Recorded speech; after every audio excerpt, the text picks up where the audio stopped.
Okay, so basically we got two things to do.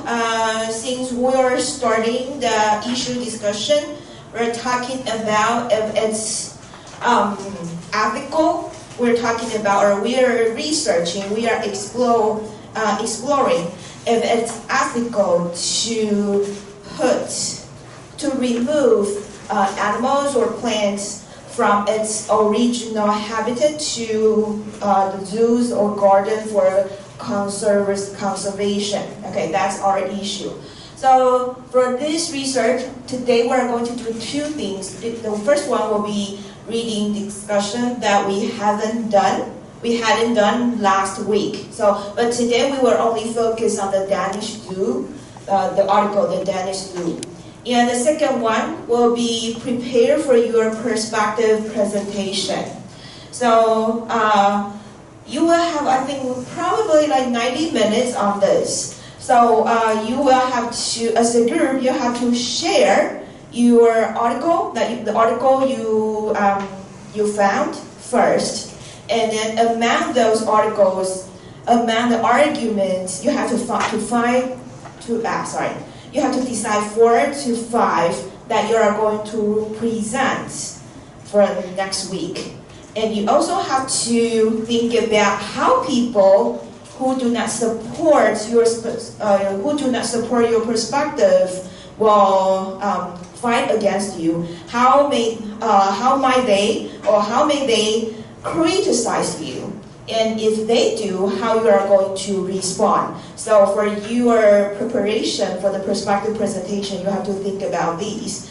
And basically, I create a worksheet to help you note it down and reflect on those perspectives. So here you will see under first issue research discussion section, you'll see here, there is worksheet.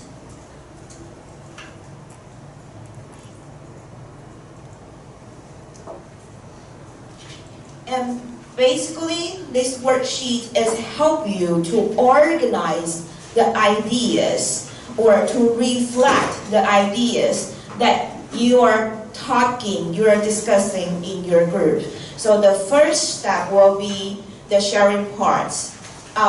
Your reflection on your group members reflect on sharing on the article. And the second one will be the 4 to 5 key points that you choose and why is that important, why did you choose this. So you have to reflect on this. And it's an individual. Okay, so it's you have to do it individually and take this as an opportunity to prepare for your own paper writing. You have to write your own individual research paper, right? Do you still remember this one? For issue 1, individually, you have to write your own paper, and you can take this as opportunity to organize the idea, and then later will become the content of your individual paper. Okay. So we will start. So far, so good. Clear about the schedule for today? Yes? Show me some response, please. Yes? That's a response. Oh, thank you. Okay, and then we, if everyone is okay or on good with this with the schedule, then we're going to start with the discussion.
Hello everyone, I'm Benjamin, and our group is going to present the topic of whether it is ethical to buy fast fashion products. As we all know, in recent years, the market for fast fashion clothing has grown substantially.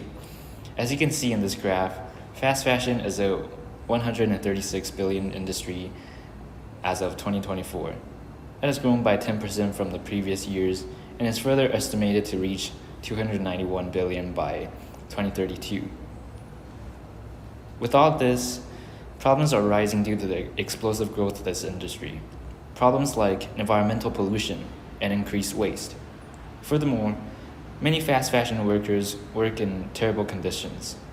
However, fast fashion also provides benefits, primarily lowered costs, making it more accessible for consumers. With companies like Shein leading in this. So that's why our primary objective is to increase people's awareness on this issue. While people enjoy fast fashion, there are also many people who don't support fast fashion. For people who support fast fashion, first, fast fashion makes customers buy clothes with not only a cheaper price but also variable styles to choose. Moreover, they can also catch up the trend easily. In addition to customers, clothes suppliers support fast fashion with manufacturing 100% recyclable clothes and use sustainable materials circular model. Next, for people who don't support fast fashion, first, UNEP claims that fast fashion will lead to environmental and labor issues. Second, TASTE claims that clothes materials will cause severe water damage. Third, Leicester's government worker claims that fast fashion clothes manufacturers will place those workers in an unsafe and unethical working environment. Last, due to massive cheap clothes designers will have pressure to compete with them. While fast fashion brands currently operate on a take-make-waste business model, we believe that by changing their production methods and developing recyclable clothing, consumers can purchase affordable clothes while simultaneously reducing environmental harm and protecting workers' rights.